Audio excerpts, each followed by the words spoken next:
Na kocha Kiemba, kuna taarifa, kuna tetesi ambayo inasema kwamba golikipa namba 1 Tanzania 1 Aishi Manula huenda akajiunga na Young Africans katika msimu ambao unaokuja.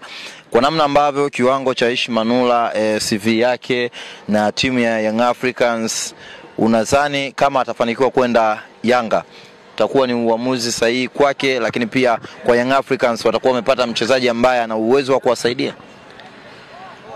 Mimi naweza kusema kwa mchezaji kama mchezaji, kama Yanga wana mpango wa kumuondoa Diarra, nadhani inawezekana ikawa ni move nzuri kwake, kwa sababu tayari atakuwa na uhakika wa kucheza siku kwa siku, kwa sababu mwisho wa siku Aishi ndo goalkeeper bora kwa sasa hivi, kwa miaka karibuni kwenye timu ya taifa. Kwa unaona timu ya taifa inahangaika kwenye eneo la goalkeeping kwa sababu Aishi amekosekana, kwa hiyo wamekuwa wakijaribu makipa wengi. Kwa hiyo kama bado atakwenda Yanga ambayo Diarra yupo, unaona tena kutakuwa na ushindani, na tayari Diarra ameshatengeneza imani kubwa kwenye timu. Kwa bado kwake itakuwa si movement nzuri kwenye upande wa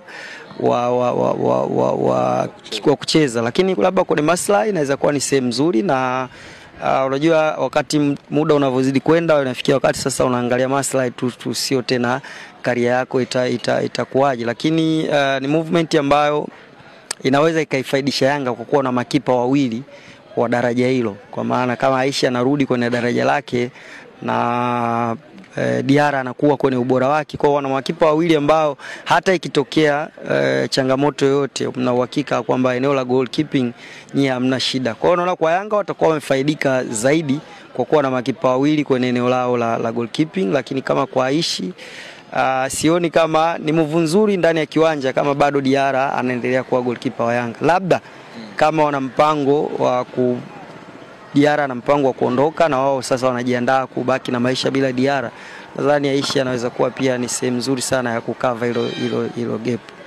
Nikushukuru sana bwana coach. Karibu. Na kila laheri sana.